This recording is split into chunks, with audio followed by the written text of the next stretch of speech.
1, 2, 3, 4, 5, 6, 7, 8, 9, 10. Royal Blue Podcast Soundcheck. 1, 2, 3, 4, 5, 6, 7, 8, 9, 10. Royal Blue Podcast Soundcheck. Monday show live. 1, 2, 3, 4, 5, 6, 7, 8, 9, 10. Royal Blue Podcast Soundcheck.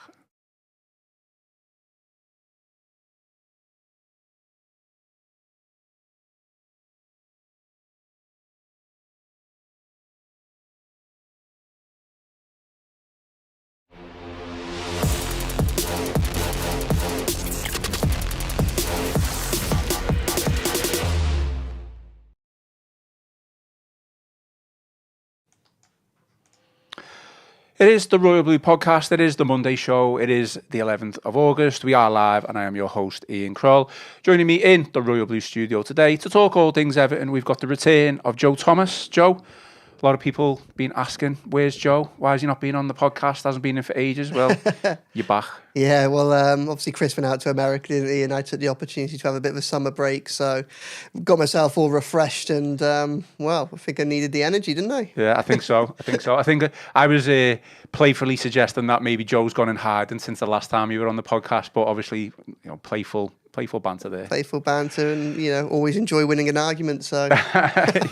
All good anyway, yeah? Yeah, cheers. Well, I just want to say I do apologise that we are late. We usually try to schedule for about 11:30, 25 to 12, but as you can imagine, with what we're going to talk about today, that is the reason why we are late today. Joe's been busy writing for the Liverpool Echo website, so you can go and catch his piece online as updates on Jack Grealish, which we are going to get into.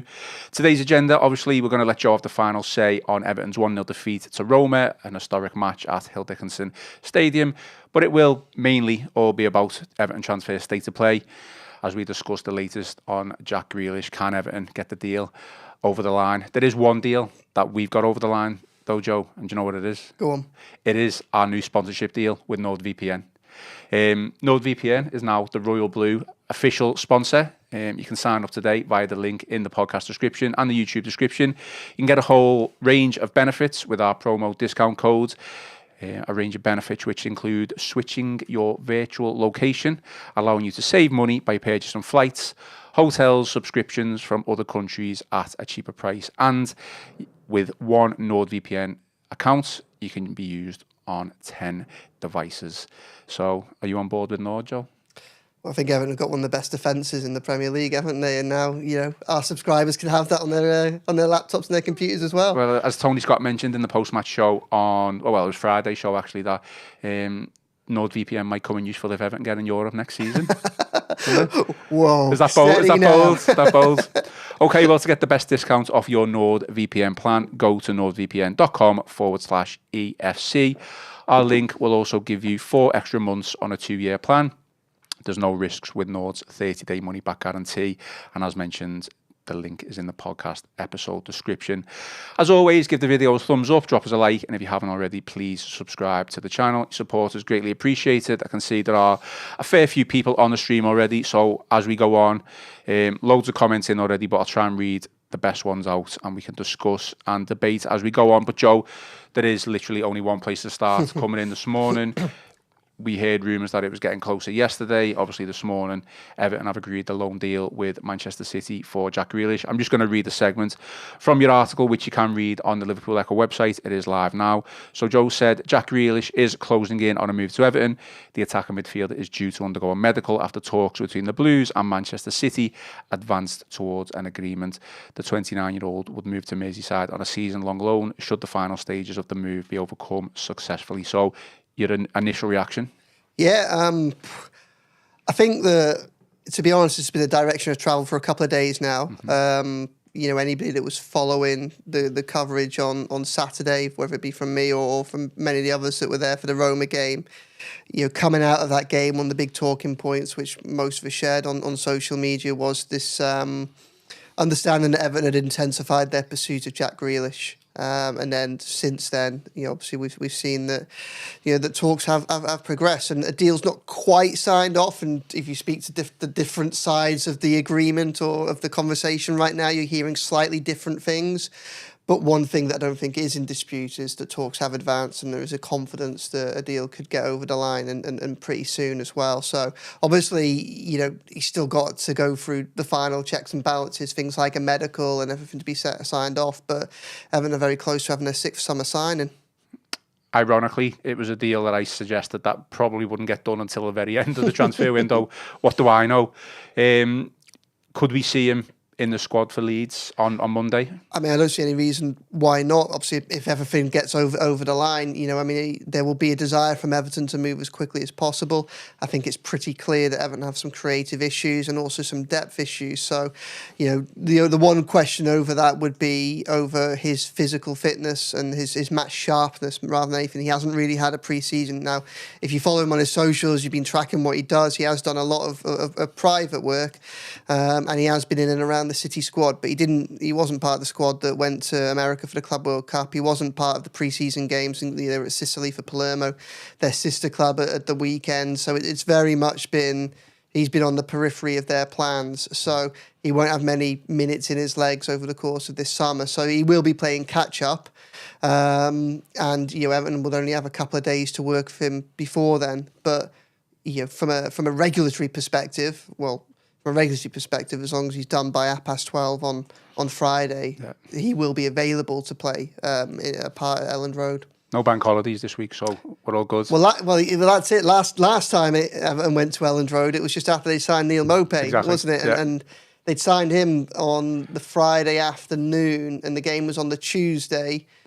But because the Monday was a bank holiday, being at Elland Road that evening was, you've seen the shock on the Everton faces because I think they'd arrived they got pretty close to Leeds that night, expecting Matei to be able to be part of the squad. So so unless there's an emergency bank holiday on Monday, you should be fine. But I mean, given where we're at now, I would anticipate that if a deal is going to be signed off, it'll be signed off well in advance. So, I mean, we can get into the finer details of it, and as we go on, and when I say go on over the next coming days and weeks, I'm sure the finer details of the deal will come out. Why do you think Jack Grealish has fallen out of favour at Manchester City, specifically, I guess, under Pep Guardiola? Because there is a lot of debate among Everton fans, some suggesting that we shouldn't be going after this type of profile of a player.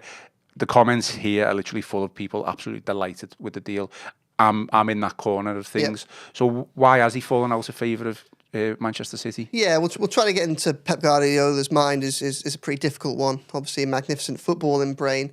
Everton, Man City paid £100 million from Aston Villa, and he was a star for them, and he hit the ground running. He won the Premier League in the first 3 seasons at Man City. He was a big part of that treble. That treble winning squad was only 2 years ago. Exactly, he was a huge part of it. So it all seems to fall off last season, but Man City clearly kind of underwent a bit of a transition last year, didn't it? We saw that Phil Foden completely dropped off. He had problems with his fitness. The loss of Rodri completely hampered their side, and they got a few transfers wrong. And it seems that, and I think Man City around 12 months ago, I think there was a little bit of concern or a little bit of doubt over Pep Guardiola's future. Yeah. Obviously, he's come in and he signed a new deal, and it seems like he's moving on to another stage of his project, doesn't he? And that project doesn't appear to include Jack Grealish. Don't entirely know why. Maybe a bit of a personal relationship. But you can see in the types of players that they've signed that they've clearly moved on from them, and that Jack Grealish has become surplus to requirements. But I don't think there can be any doubt about his ability. It's not. I don't think that's in question. And when he was when he was doing well for City, he deserved to be part of a side that was all conquering. Obviously, Manchester City and Guardiola did get a tune out of Grealish, certain seasons that of his Manchester City career. Keith Evans in the comments here says Moyes will get a right tune out of Grealish. Do you think Moyes is the right man for this? I think this is one of the reasons why a deal's got to this point, because I think at the beginning of the summer, it seemed a little bit far-fetched. Obviously, we've been reporting that there's been an interest there for quite some time, but for a whole host of reasons, he was never really sure whether or not it had advanced. The money being one part of it. City were desperate to try and recoup a permanent transfer because it was a big outlay, wasn't it, £100 million? But I think this is one of those deals where, for both parties, that their interests just align. It's just at that moment in time where both want the same thing. I think for Jack Grealish, look, it's a World Cup year and he has the potential to be a big part of England's squad, but he's fallen out of it, hasn't he? So, you look at that, he's fallen out of favour at Man City, he's got points to prove, he's got a career to salvage, he's got an international career to salvage, he's got a big, shiny, reward at the end of it, because if he can find a place where he can play regular football and shine, well, I mean, there's a World Cup squad there that he can be part of, and obviously England will be competitive and one of the favourites going into that tournament. So for him, I think a move to somewhere like Everton becomes instantly appealing. And then also, he obviously is a high-profile character as well. I think that for players that aren't a million miles away from Everton, I don't think it's if they are open to signing for Everton in the first place, I don't think it's hard to convince someone to buy into the Everton project. We've seen it's very difficult, proven very difficult with European names and players for whom there's a lot of competition. But as I keep writing, albeit that it might be the attracting players to this Everton project's been harder than we expected it to be this summer, and Moyes has spoken a lot about that. There is one hell of a project here to join, and I think this is a club that's on the up. I wrote in my newsletter on Substack last week that I think there are a lot of players who in 6, 12 or 18 months have been turning down Everton this summer because they have reservations about what's going on at the club or what's gone on in the past. I think a lot of them at various points in the next few years might come on to regret having not taken the leap. For someone like Jack Grealish, if he's open to it, there's an exciting project here to be part of, and he could be a key figure in that, and it all just aligns. Yeah. For Moyes, and again, I tackled this very early on this summer. One of the chief messages, you remember those first press conferences that Moyes came in January. Everton were in the pits of a relegation battle, staring down the barrel of a fourth consecutive survival fight. Club was not necessarily on its knees, but we were exhausted once again. After Forest and Bournemouth, place was miserable. He came in and he started talking about ambition, about going up the table, about Europe. He wasn't talking about fighting to stay in the Premier League. He was talking about what Everton should and could be able to achieve if they get things right. And I think that one of the big messages reading between the lines from Moyes over the past, 7 months or so that he's been at Everton has been that in order for Everton to reach the heights that he believes the club should be reaching, they need to act like a bigger club. They need to act like a big club, and then everything else will follow. And I think a name like this gives them that opportunity to do so. Go out and sign. Don't be put off by players who might have reservations about joining Everton. Still go out and try and attract quality, because if you can start acting like a bigger club, then the progress might follow. And I think that just finally, because I appreciate I got long-winded on this, but Jack Grealish, I think if you combine Jack Grealish, if he gets over the line, and Keenan Dewsbury-Hall obviously won the Club World Cup last year, all of a sudden, as we come to a really critical point in the transfer window, the last 3 weeks, and at a point when Everton still have a lot of work to do, and at a point where a lot of clubs in and around that mid-table clutch of teams that Everton may be competing against this season also have a lot of work to do, then unlike all other points in the summer, all of a sudden Everton potentially have those catalysts. Yeah. There's a spark to the transfer window now because big name players have made that move. You would think it would be easier to convince others to buy into the project. A little bit like, I don't know if I mentioned it last time I was on the project, but a little bit like when Robinho joined Man City just after they started really picking up the money. All of a sudden, you just thought, wait a minute, this project has legs, and he acted as a catalyst to get other quality players in. Everton still have a lot of work to do this summer.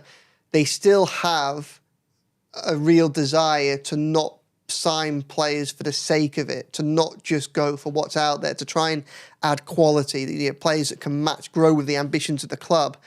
Now, I mean, if all of a sudden, I'd take Malik Fofana, for instance, from Lyon. A month ago, Everton were in talks, or a couple of weeks ago, Everton were talks with Lyon for him. And it's clear that he was looking for a club with European football. Well, if you went for a similar player now, all right, Everton still can't offer European football. But, I mean, they can offer you a squad with Dewsbury-Hall, with Jack Grealish, with Jordan Pickford and Jared Brantwaite after he signed a new deal, Ilman and Dye and a brand new stadium. For players that are going to have to start making decisions quickly if they want to sort out their futures, well, so Everton becomes a lot more attractive place, and that might make the final weeks of the transfer window and those final transfers a little bit easier to get over the line. Yeah, I mean, Danny Church agrees with you with everything that you've just said. He says Grealish could attract more and better players. Like you say, key signing, he could be the linchpin to attract better players. And this is one thing that I will defend, and I did it, or I've done it a couple of weeks ago now and continue to. I've defended the club's transfer strategy. It's a new recruitment team, along with Moyes, that is still not even fully firmly in place. They're still getting to feel each other, getting to know each other, how people work. They've gone out there, like you said, looking for quality players, not just players to make up the numbers. Hopefully, this is a sign now that that's come to fruition a little bit. We know it's only a loan deal, but Everton, we're never going to be able to pay 40, 50 million, whatever it was, for Jack Grealish. Well, I think they could if they wanted to. Okay. But but obviously, given the amount of work that they've got Don't to tell do, City that. and the money that they've already spent. Well, I'm not sure how much City would want for him, but like obviously it'd be high. But I think there's a desire not to, just because they have the resources, there's so much to do that they don't want to go and spend huge money on lots of different things. So, we'll have to... We got an interesting comment here from The Blues, a regular contributor to the comment section of the podcast on the live stream. He says, City have realised that he's not worth £300,000 a week for someone who doesn't score many goals and also has fitness issues. What would you say to that? I mean, I think it's much easier to turn your nose up at what Jack Grealish can offer you if you're a Man City with the squad depth and the talent that they've got than it is for Everton when you think of the creative struggles that they've had over recent seasons and including into this pre-season. Yeah. I mean, you can only have, before we come on air today, obviously we've been extremely busy trying to get this live stream sorted, and you write in your article as well, but I had a quick scour across Twitter, and a lot of Manchester City accounts and fans seem to be a little bit gutted that he's leaving and wishing him well and stuff like that. Does he, for you, go into that Everton team now as Everton's best player, I guess, on paper? I think probably. I think you'd have Jordan Pickford and Jared Brantwaite up there as leading figures in their fields. I still have a little bit, if I'm honest, as exciting as the deal is, I'm still not entirely sure what the plan is for him and where he fits into this. That was going to be a next question. Like when I look at where Everton have a weak squad, but they have depth and strength in two areas. One of them is centre-back, and the other one is that kind of left wing / left advanced centre midfielder kind of role. Iliman Ndiaye is one of Everton's most exciting players, and he is far more comfortable coming off the left than the right. I think we've seen he's far more effective in the Premier League doing that. They've just signed Keenan Dewsbury-Hall, who kind of played in that number 10 role and did so really well against Roma the other day, but obviously, again, another left-sided player. When you throw Jack Grealish into the mix as well, I don't quite know that. Well, firstly, I don't quite think that's an area of desperate need for Everton, and two, I don't quite know how you get them all on the pitch. Now, look, a big step forward for Everton this summer would be to have a squad that can genuinely compete over 95 minutes or so after stoppage time. How many times have we watched? And it was similar again on Saturday, where particularly since the 5 substitutions came in the Premier League, you see Everton are often competitive for the first hour, and then it doesn't matter whether you're one of the Champions League chasing clubs or we've seen it time and again against the likes of Bournemouth. The hour comes on, they bring 3 players off the bench, and all of a sudden, they bring some renewed vigour and new life, and it's a different challenge for Everton. And Everton have got no one on the bench, and then with 10 minutes to go, they bring 2 more on. If Everton have moved into a situation where they can bring off Grealish and bring on Ndiaye or Alcaraz, I mean, just imagine someone had offered you that before Alcaraz joined the club in January the 1st. You'd be absolutely over the moon. And so having depth and having options would be a massive step forward, and it would be exciting. For me, there are still other clear areas of need, and I think that for all the excitement that someone like a Jack Grealish can bring to this squad, I think that he can only level up the squad. He can only increase and improve the ambitions of the club if you sort out some pretty glaring areas of need elsewhere. So, I think once this deal gets over the line, obviously, which it's still not there just yet, as we talk on the 11th of August, and it's 12:05, hopefully, confirmation from the club at some point today or tomorrow. All signs are obviously going to turn to Monday night, starting 11, if Jack Grealish is going to be available. Again, there's a lot of moving parts to this because of what has happened to Vitaly Mykolenko. And I know you wrote a piece which is on the Liverpool Echo website about how David Moyes could be forced into a tactical change, a formation change. For me, now, I don't know what you think about this. I kind of hinted at this in a previous show. Am I right in saying that Grealish when he played for City, he predominantly played on the left-hand side, but maybe when he played for Villa, he was the number More 10. central, yeah.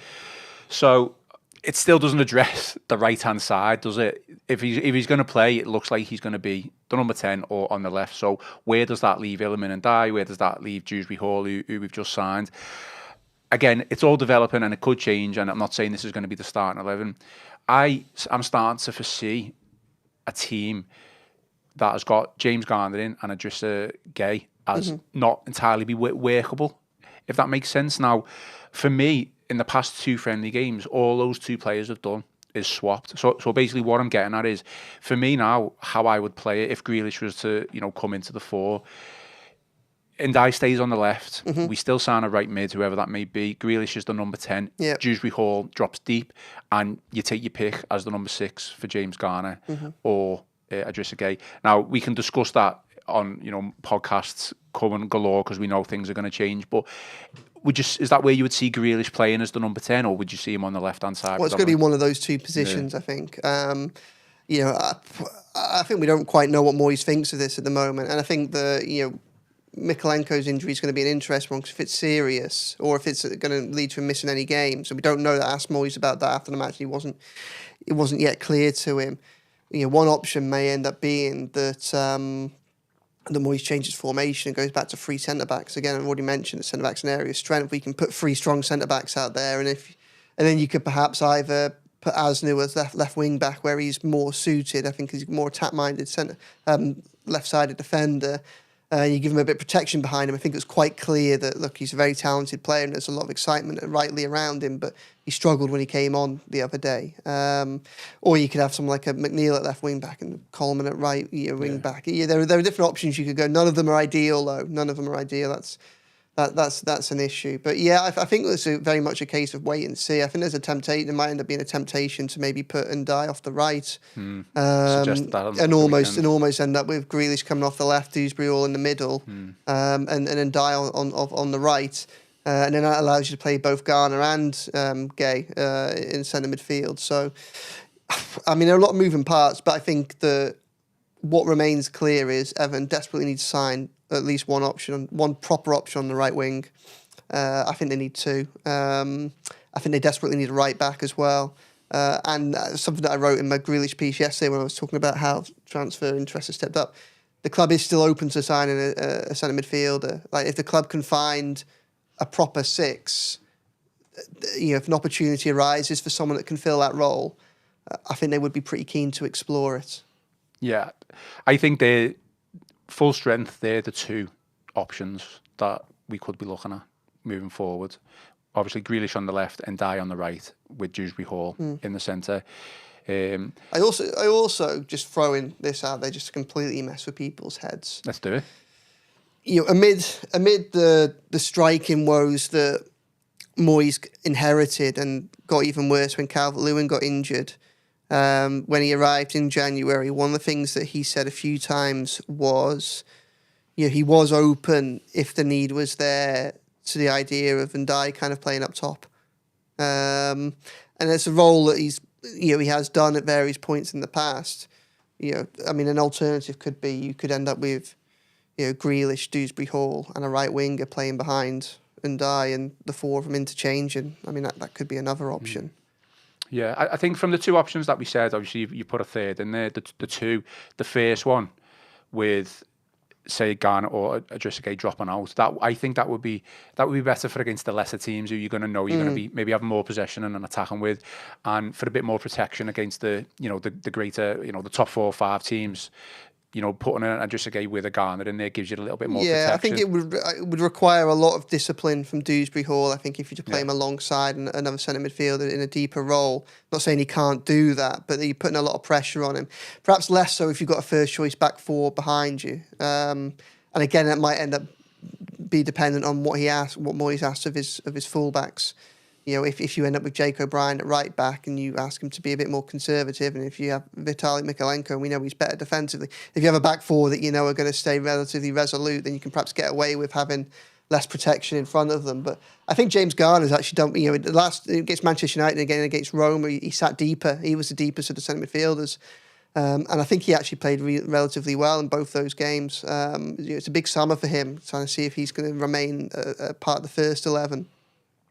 And it also allows Idrissa Gueye to just move up the pitch a bit, because I think he is a bit more mobile, gives him a chance to be a bit more aggressive. So that's really interesting. I think we may well end up moving to a situation where Alcaraz is perhaps a squad player. He's one of those players that comes on after 60 minutes, which, again, when you think how strongly he finished last season, and you think of the depth that would signal that this side has, and you compare it to where Everton were, say, in December of last year, would be an astonishing turn in fortunes. But I think one of the players who's perhaps the biggest, the person who has lost out most over the course of this summer is perhaps Dwight McNeil, because it's increasingly difficult to see where he fits in as another left-sided player.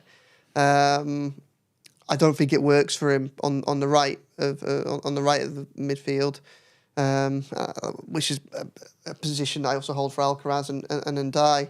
But it looks like he's kind of dropping down the pecking order quite significantly. And I think that when you throw in one of the big plus points that he offers, David Moyes, is his set piece delivery. I think we saw against Roma the other day that Dewsbury Hall with his left foot can whip in a good ball as well. So all of a sudden, another one of the big assets that McNeil offers is no longer as important. So I think it's going to be an interesting few weeks for him. Yeah, I don't disagree, and I know that he did an interview with Chris, I think, where he actually stated he would much prefer to play as the number 10 rather than on the wings, which is something that he's down the pecking order out of the way, whether he's on the left or I guess from a Dwight McNeil point of view, he would be hoping that we don't sign a right winger, and that would be somewhere he could maybe find his feet. I don't know. Like, obviously, we're looking to add more quality and more depth to that right-hand side. But I think, look, not to be too harsh on Dwight McNeil, I have been a fan of him in the past. I've been critical of him in the past, but I think sometimes he has flattered to deceive a little bit. And I know he had that good run early on last season where he did play as the number 10, and I think me and you had plenty of debate about where he should play. And if I'm going to be totally honest, look, he was scoring goals, he was creating assists. Anyone who looks at the stats and go, well, Dwight McNeil is having a fantastic game for Everton or a fantastic period, but it maybe wasn't to the benefit of the team. It was maybe also to the detriment of the team, and he ended up getting injured and found a way back into the team on the right-hand side. But completely agree, where does he fit in now? Look, I discussed this with Tony on Saturday. The only way, or the only thing that he could do now is, if he's going to be a squad player, he's going to have to come on and make an impact as a sub, and that maybe goes for Carlos Alcaraz as well. Or certainly. And another option is, depending on Mikalenko's fitness, can he sit a bit deeper? I mean, under Deitch, he was asked to sit so deep anyway that he was effectively a left wing back playing on top of a left back, wasn't he? So. But it would depend very much on who's playing in and around them, I think. So, just a couple more on Jack Grealish before we do move on to Roma. I know we did a post-match podcast on Saturday, but it's definitely worth speaking about. Give Joe the final word on it.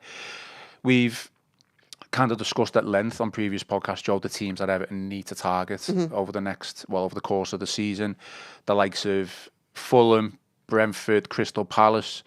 And then you probably got on another level, you've got like Newcastle, Villa, who have gotten into those European spots. I think Forest were another team that we mentioned. Does this loan signing of Jack Grealish to Everton make other teams, rival teams, stand up and take note and think, oh, Everton? I think it's definitely, I think it's definitely a move that I say if it does get over the line, which it looks increasingly likely that it will do. I think it's something that makes the world sit up and notice Everton in a way that they probably should have been doing already this season, given the immense change and transition in the club's fortunes that's playing out at the club. But if they were already missing the story that Everton is a club on the up and has ambitions, then I think this will draw their attention to it. I still think that Everton have got other bits and pieces to do. For me, Jack Grealish as a signing is an exciting one that I think will give everybody a bit of extra pep in their step. But like pep in the step, pep in it. I don't even know if that makes any sense. But I do think that he's also a signing that you probably have to. You can only really judge how good a signing he is at the end of the transfer window, because like I was trying to say earlier, I think that he is the type of player that can level up a team that is already, that is already well assembled, and turn a solid team into a good team, or a good team into a great team. Yeah.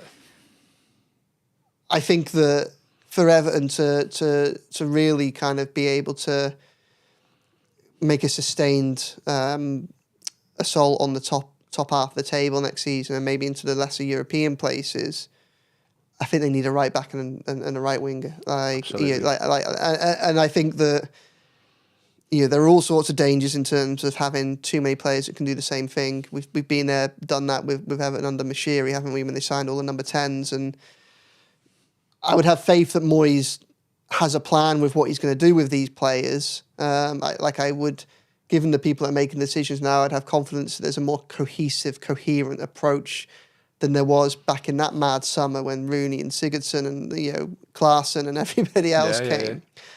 But this type of deal only makes sense if you're going to sort out the problems, because I think that against Roma, as in other games pre-season, as in times last season, the balance was woefully out of kilter on that side, because you could see the amount of space that there was on the right to attack it, and Everton just don't have specialist players down there. It's at a point now where it's like, as much as I kind of admire Everton's desire to target quality, said throughout the summer, at some time, compromises are going to have to be made. Either they pay over the odds for the odd player, or they bring in the odd player that can be... Look, a 6 out of 10 specialist right back improves that side right now. Yeah. A 6 out of 10 specialist right winger improves that side right now. Obviously, I'd love a 7, 8, 9 out of 10 right winger and all that. But I hope that Everton don't get too lost in signings like this when there are still big questions on the other side of the pitch. And you look at even someone like, obviously he's gone on loan to Wolfsburg, but Jesper Lindström improves that side right now because he's a natural right winger. I know he struggled last season. I'm not going to say the same with Jack Harrison, because while he's a good player that tried hard, he's a left winger for me. That's where he's at his best, and he doesn't fit in with those options. But so even someone like a Jesper Lindström, or Moyes was quite clear to at the start of the window, likes of Vladimir Kufal weren't on his list. I'm not saying they should be right now, but Vladimir Kufal improves that side, doesn't he? So I hope Everton don't get too lost in fighting too hard to bring in real quality and then don't solve the problems at all that are still in that squad. Because all of a sudden, if you don't do that, then you massively undermine the benefits that you could get by signing your Dewsbury Halls and your Jack Grealishes, don't you? So, it'd be really interesting. Do you want to, just before we move on to Roma, do you want to ask about any other transfers or? Well, obviously Tyler Diblin, I guess. Yeah. So Diblin, Diblin's an interesting one, and again, if you speak to both sides, they'll tell you different things. I think the state of play with Diblin is essentially that Everton are looking elsewhere. They're looking at other targets and other options. 3 bids went in. Their high point was about, with add-ons, got to about 37.5 million. That's where they've left it now. Now that doesn't mean to say that I think they've lost interest in him, but I think it's very much a case of wait and see what happens from the Southampton end now. He wasn't part of the squad that played Wrexham in the Championship opener last season. He's not expected to be part of the squad this week either. I think when you look at from Everton's perspective, I think they're probably just seeing, will Southampton come back to the table? I think from Southampton's perspective, they're waiting to see whether or not another club might come in and they can start a little bit of a bidding war and push up the price. But I think on that case, I don't think that Everton no longer kind of actively pursuing that is the same as Everton not being interested in him. Yeah. I think the hope will be that Southampton don't get any further bids, and in a week realise that or in a week or two realise that they're days away from having a player that doesn't want to play for them all season. Just sitting there, sitting there not being available to them when they could get the best part of 40 million for him. Hopefully they come back to the table. So Everton still need to and still have a plan to sort out that right wing. Wrote mid-transfer state of play piece yesterday. Obviously mentioned Grealish, mentioned that about Diblin. A couple of others, right back, James Justin. I think he's been suggested to them as someone that could come in. They haven't bid on that yet. Probably be available for about £6 million from Leicester City. I think I can see a compelling argument for someone like a James Justin at the moment, a specialist right back, relatively cheap, Premier League experience, definitely improves that side. I can understand why you'd want to go higher in your ambitions, but he improves that side right now for low cost. The other thing with Justin is, and maybe this might turn a few heads given what's happened. A lot rides on the Mykolenko injury, but he can cover left back as well. And I think we probably saw that whilst we shouldn't get too dismissive of Adam Asnou, clearly a very talented player, but there's a difference there. There's a big drop off, I think, in terms of because of his inexperience at this level between him and Mykolenko. Now, Mykolenko will have to wait and see this week. Maybe that he's fine. Moyes didn't know, as I said, in the tunnel after the game. But I watched him walk out the stadium, and he walked out. He wasn't on crutches. He didn't have any visible strapping. He was able to walk out unaided, but he was limping. So, that's going to be an interesting one.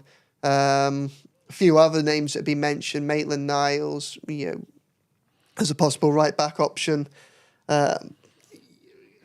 People I speak to say they're a little bit not sure where that one's come from. Excuse me, so far. Another name that's been mentioned: Dion Lopey from Almeria. Again, from the Everton end, understanding is that the interest there hasn't been anywhere near as significant as perhaps been reported elsewhere. And then Douglas Luiz, again, another player that keeps popping up. I think there's an acceptance. He's a very good player, but I think Juventus' terms for a loan move have probably put Everton off any serious pursuit of him yet. Obviously, the caveat to all of this is things can change. We've seen how quickly things have stepped up in relation to Grealish. As clubs get towards the end of the transfer window, they may be more willing to do business for acceptable business for players that they're open to offers for, but haven't had interest so far. Similarly, as we get to the end of the transfer window, Everton's needs become sharper, and all of a sudden, if they haven't been able to sign the right back that they want, or the right winger that they want, or the centre midfield that they want, then attention might turn to some of the lower hanging fruit that is available to them if they think that the need is sufficient. So you can't really, if I'm honest, it's been a tricky transfer window because for two reasons. One, Everton are upwardly mobile, so it's been very easy for anybody across Europe or South America to link a player to Everton and say they're interested in. Yeah. They've had so much to do and they've got money to spend that they probably have had their fingers in a lot of pies. And then the other thing is, because there is so much to do and you can't do it all at once, pretty difficult to categorically rule anybody out because, say, the needs keep on changing all the time, don't they? And who becomes available and the domino effect of the market and that. So I think we're in for a really, really interesting, 3 weeks. Obviously kick-started with a massive move for Jack Grealish.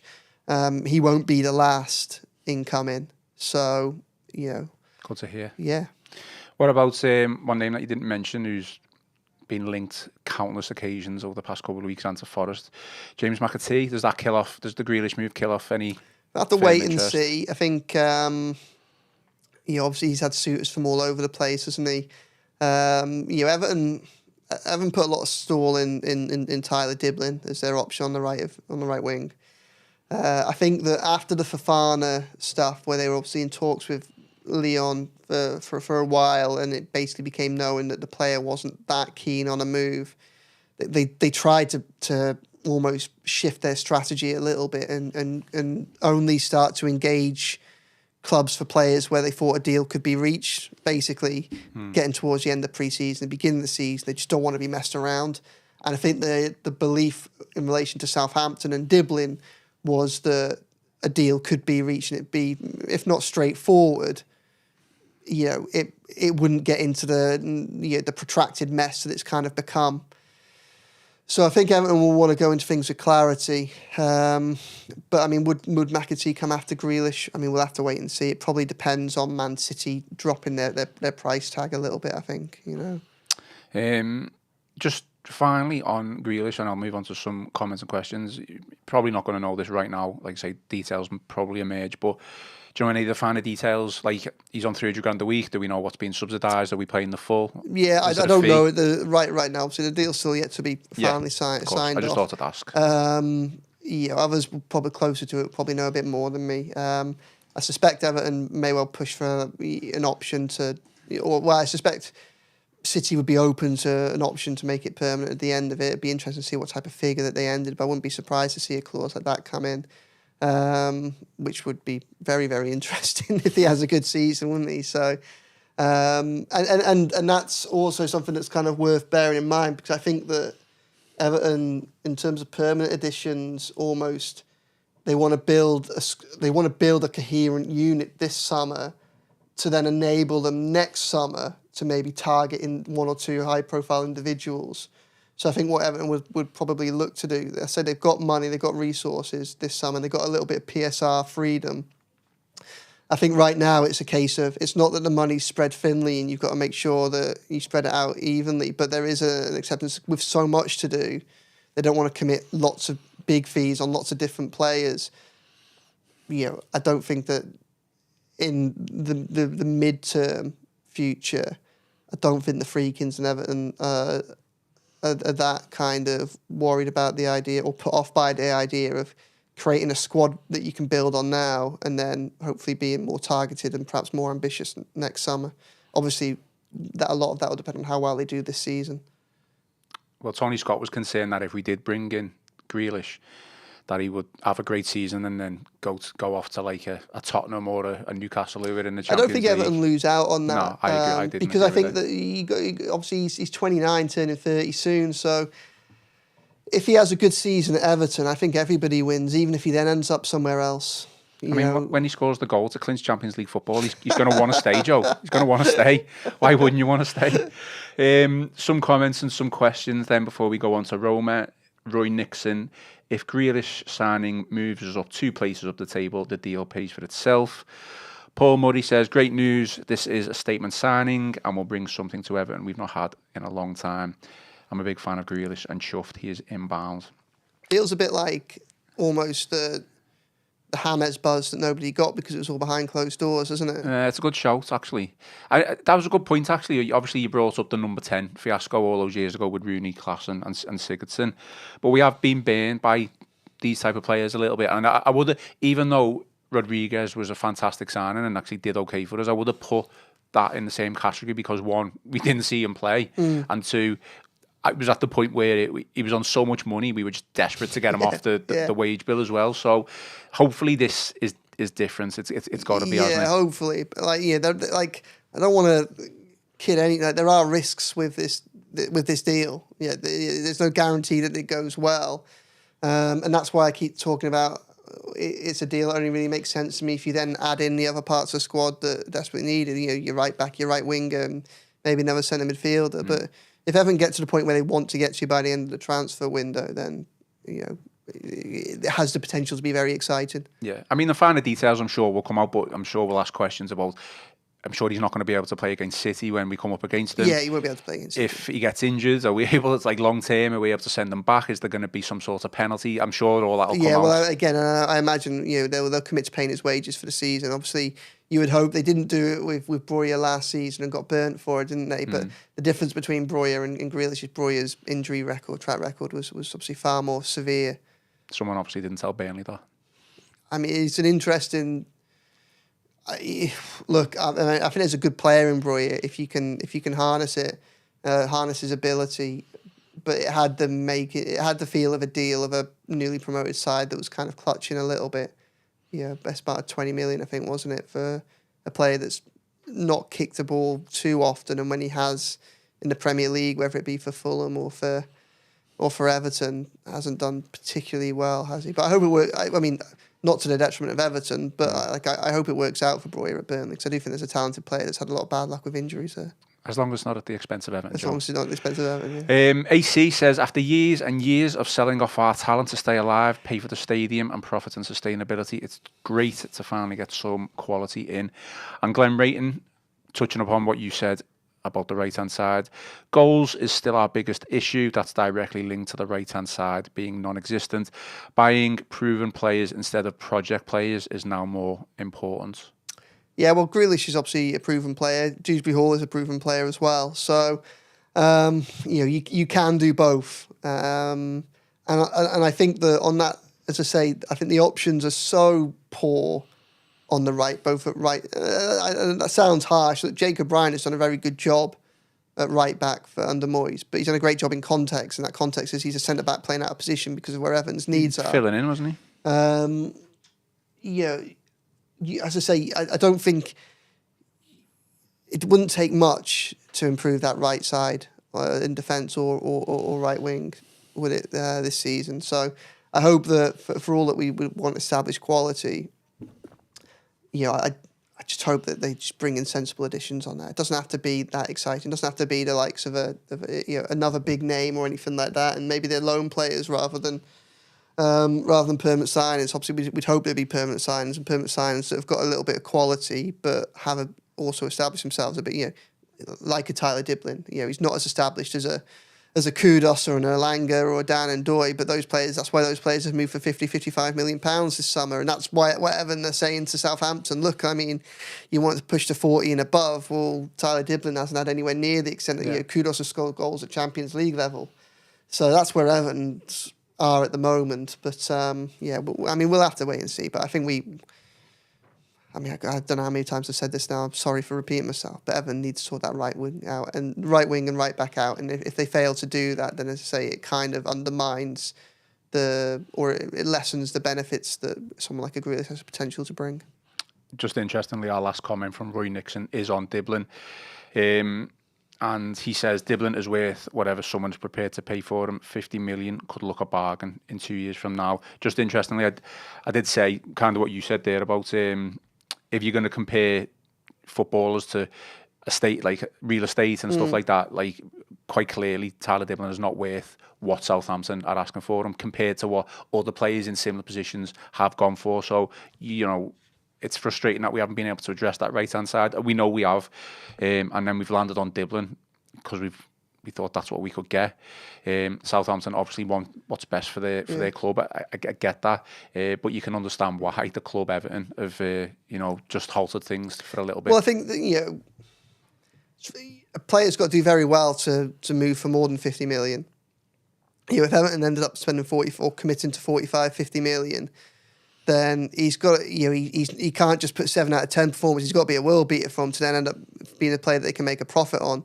And I think one of the other issues with all this is not just that Southampton want more money, want a bigger transfer fee, but they also want 20-25% sell-on clause as well. So, if you end up going to the 45 million or so that they want, then, as I say, he's got to do an awful lot to then become a 75 million pound player that Everton can sell for decent profit. And, especially when 30 million, if you're losing a quarter of that to going back to Southampton as well, then, it's marginal gains, isn't it? And what Everton probably need to be able to do if they want to make a sustained move up the table is they need to buy players that are, yes, on the up, but they can't spend so much money on them. It makes it very difficult to profit on them later down the line.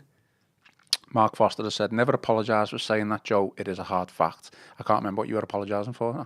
I can't remember either. But I appreciate the support, so thank you. Cheers, Mark. Let us know what Joe apologised for. Okay, 49 minutes in, so we'll quickly finish off with Roma. Historic day, Joe, regardless of the result on Saturday. I thoroughly enjoyed it. I know there's been a lot of feedback, positive and negative, all on social media over the past couple of days, but we can come on to that if you want. But what was your experience of the day? Yeah, I loved it, and look, I have to put my hands up and say my experience is very different to a lot of other people's. I'm very privileged to be in the position that I'm in. So I've not paid to get in, so obviously my threshold for what I expect is far lower, and I'm very lucky to get the opportunities that I do get. I really enjoyed it. Got there at 12. I got there before 12, but the gates open at 12. I could see the place was buzzing already before then. I loved watching the families kind of go up and down there. Saw Dan Mace was down there, obviously the stadium architect, and on his Instagram he shared a picture of just a dad and daughter holding hands walking to the stadium and said that's what it's about. And I'd had a similar kind of watching a dad and his young lad in an Ndai top walking down the Regent Road, just going there. It just felt like a special day. I loved one of the things that I loved, and it was entirely predictable, but because I was inside the stadium footprint when the gates opened, a lot of people did what I think we all expected to do, went straight for the Everton way and those stones. Yeah, of course, so many people, my timeline's filled with people in their pictures, and I absolutely love it. It's brilliant. I still think that,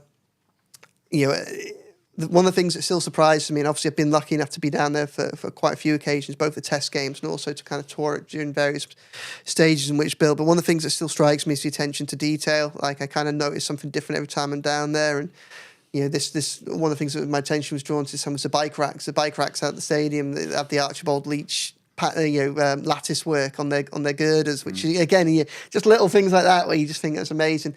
I ended up being the first reporter in the press room on the match day, which felt like I don't know. Historic. Yeah. Big deal, huh? So, yeah, well, that's it. So, I mean, the press facilities weren't quite finished, but, I mean, can't complain about that. Like, they'll be done soon, and they're going to be far better than they were for... Although, I'm told that your vantage point from the stadium is good, but you are very much up in the gods. Very high up. But, I mean, again, one, there's no restricted view. No, two, a plus. You're high enough up as well now to kind of see games differently from a tactical perspective. You know, it's not quite as bad as like watching, you're not so far away when you're watching Football Manager and you're watching the dots go up and down. You do get a different perspective. Wi-Fi good? Wi-Fi was excellent. Look, nobody is going to have any sympathy for me on a professional level, but I can only talk about it from a professional level at this point. And for so long, you go up and down, you speak to other reporters. Goodison Park was the poor man in the Premier League. There were very, very few stadiums. Perhaps some of the yo-yo clubs or the clubs that just come up, there were very, very few stadiums with as kind of a poor press facility as Goodison.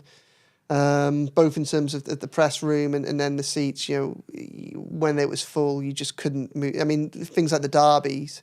You know, you basically had to work with the person next to you to take in turns when to type because there wasn't enough arm room for everybody on the road to be typing at the same time. The Wi-Fi was awful. The view was difficult, as obviously everybody else had that same problem. But we loved it. You couldn't reach you couldn't reach the plug sockets when there was someone sat next to you. You know, it was phenomenal being up there and just actually being able to take a seat and add a little screen that I could see the game on. And yeah, I mean, I tweeted about this. I wrote a comment piece on it this morning. One of the things that struck me when I was getting the train down there on Saturday morning was I saw footage of the away end at Leicester City a couple of years ago under Frank Lampard doing the rounds, and that incredible 2-1 victory came 7 days after the first coach welcoming the Blue Pyro and everything like that, and. The fans stayed in there for some half an hour after the game, and I think it was one of the American networks that just basically streamed it live, and it got a lot of traction as it deserved to. I was just thinking that Everton have had some really miserable times over the last few years. I mean, it coincided with my time reporting on them, so I'm hoping I'm not the curse, but they've had some really difficult times over the last few years. But one thing that hasn't happened is the supporters have never walked away. No. There's so many, been magnificent on so many occasions when the team has desperately needed them, when the club has needed them. And you see things like on Saturday, obviously it's a historic occasion for everyone, but obviously you see people like Safar Mashiri turning up and things like that. And the last few years have been very difficult, but that when There She Goes was played out 10 minutes before the start, and I was watching all the people all the supporters enjoy it and take it in. Like, I really thought that was for them, because I don't think that stadium isn't possible, I don't think, without the support. Something that they've done to stuck by the club over recent years. I don't think the club stays in the Premier League, and God knows what happens after that if you don't have the show of support that we repeatedly saw from the supporters. So, hopefully, that stadium is an achievement for them as well, as much as it is, and perhaps more than so many other people that will claim to have been pivotal to it, and just hope that it can bring them the happy times and the memories and the success that I think they deserve. Absolutely. Me and Tony Scott did a post-match podcast straight after the game on Saturday, so you can go back and listen to that. I gave my opinion, and Tony gave his opinion on the game, the occasion itself, and I think it is an interesting dynamic, Joe, that obviously you're looking at it from a journalist point of view. I went there as a fan. Look, for me, I was so looking forward to the day. One, because I'm not going to be able to go to Brighton, so this was kind of like even bigger for me. The day itself, I came away with an overall rad and positive of it. The stadium, my vantage point and my seat, I couldn't personally have asked for a better view. I know everyone's going to say that about their seat, because I just think the way the stadium is designed, the seats are phenomenal. But let's face it, it was a test event. It was the third one. Obviously, Everton have passed that now and can go into the Brighton game knowing that they can do everything that they need to do. I know there was a lot of, I'd say, constructive feedback across Twitter. The Everton fan services Twitter account were asking for feedback. The only thing I would say is, from a fan point of view, my experience at Goodison, like, the club are probably not going to want to hear this, but I usually went to Goodison and didn't really spend too much money. I'd go and spend money on a drink, sausage roll. That was about it. And I found it relatively easy to get served in that respect. Obviously, this is completely different side to the football side of things, but I feel like in the lower south anyway, the concourse is quite narrow, and trying to get served for a food, a drink, or whatever, the queues were absolutely huge. They were huge, and that just put me right off. The toilet situation, there was big queues for the toilet. Now I know I go in number 6. In the south stand, there's a toilet right next to it, and it's very small.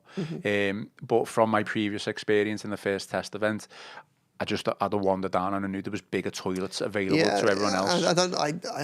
I might be wrong here, but am I right in thinking that where you are then 6, is that one of the most obvious points for people to try get in? Probably, because that's the nearest once you get into the stadium footprint. So that's what I'm only highlighting this as like, say, well, there is other toilets available that you could go for and stuff like that. I think obviously a lot of people settle into their routines, won't they, and discover the footprint and that. But obviously, the whole point of a test event is for people to kind of raise issues. So I hope people are willing to share their feedback and raise those issues, and then it's for Everton to take them on board and address them. The one thing, I mean, it's completely, but I spent a bit of time on a concourse. Couldn't find a bin. Okay.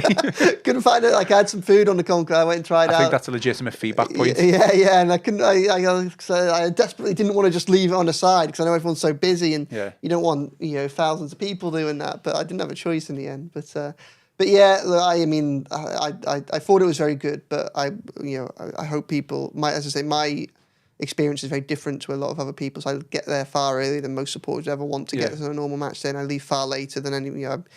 Me and Chris were the last ones to leave the West Stand again. Well, I say again that's the furthest away on Saturday, and that'll be the standard as it is most matches home and away. But please, anybody that has got any feedback, I think they should share it, because otherwise, how's the club gonna know about to take advantage, to take action against it? But really, really interesting. And on the game itself, I thought Everton were all right for the first 45. For the first hour, I thought they were all right.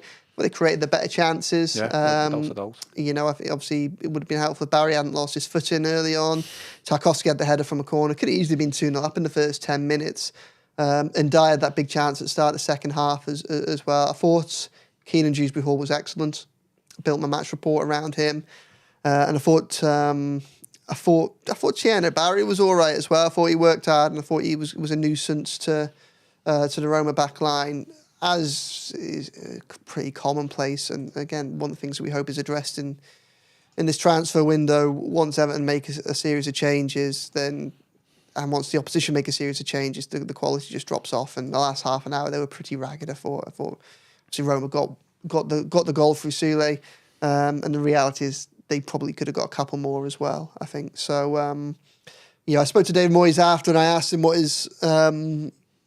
him basically how he'd sum up the squad, his assessment of the squad as it stood a week away from the start of the season, and he was pretty blunt. And he's basically said, "We've got a lot of work to do, haven't we?" And I don't think he's in any doubt over the job that still requires to be done. So, look, Grealish will help take the club forward. That adds important depth.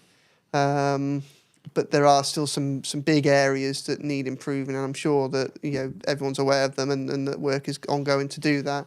But I think that we'll only be able to enjoy what someone like Grealish could bring to the club if they shore up that right hand side. We're getting to a stage now as well with the season upon us where it doesn't necessarily need to be world beaters to improve that side. I don't think so. Now, that's not me saying I hope standards drop, but I hope there's a degree of pragmatism in the business that comes going forward, because it would be helpful for Everton to get off to a good start. I don't think the fixture list is that unkind for the first few games of the season, and they're nearly here with us, aren't they? So I think it's probably a good time to finish off, Joe. We've done the hour there. Any final thoughts then before we go? I mean, you summed it up quite well, to be fair, so... Cheers. No, I think that's pretty much it. But yeah, I hope everybody enjoyed, and I'm aware that not everybody did. I have seen some of the issues that have been raised on social media from Saturday, but I hope everyone can see the bigger picture as to what Everton now have and what should be a wonderful experience going forward once a few teething issues are are ironed out, and probably like us all, I hope that Everton, do the final pieces in the transfer market so that they've got a squad that can come close to, matching the ambition that stadium shows the club has. So yeah, I mean, I think I hope we didn't go off on a tangent too much with regards to away from the football. I just think that it's an important discussion, isn't it? Feedback with regards to the test events and stuff like that. Me talking about how big or small the toilets are, I'm sure of. How did you get there? Did you use Sandhills? I drove. Oh, you drove? I drove and parked up. So the only real difference for me was I left an hour earlier than probably what I would usually do. So it was all good. And Keane and Dewsbury Hall got the Royal Blue NordVPN man of the match on Saturday as well. We had to agree, Tony Scott and me. So yeah, well, I think that's fair. I thought he looked very good. So we spoke to him at the end after the game as well, and he spoke really well. I kind of shared some of his lines on the story on it. Chris did a story on it, but he spoke about being he was very humbled, and he thought it was a great opportunity to be at Everton, and he kind of believed him when he said it. I mean, I know he's just won the Club World Cup and the Europa Conference League with Chelsea and qualified for the Champions League with them, but you got the sense that he genuinely appreciates the opportunity that he's been given here on Merseyside, and that's a good thing. Yeah, absolutely. Just remember our sponsor, NordVPN, and I'll keep going on about them, but to get the best discounts off your NordVPN plan, go to the podcast description box, nordvpn.com/EFC. Our link will also give you 4 extra months on the 2-year plan. There's no risk with Nord's 30-day money-back guarantee, so get on board with Nord. Big thanks to them, and more importantly, big thanks to the audience who watched on the live stream and those who are going to listen on all the audio podcasts as well. Massive thanks to the audience. We are going to be back on Wednesday. It is going to be me and hopefully Connor O'Neill, so keep an eye out for around 12 o'clock live stream start. That is all for today's show. Please remember to give us a like, subscribe to the YouTube channel, and drop us some 5-star reviews on Apple and Spotify. Most importantly, enjoy the rest of your day, enjoy the rest of your week. I've been Ian Croll with Joe Thomas, and this has been the Royal Blue Podcast.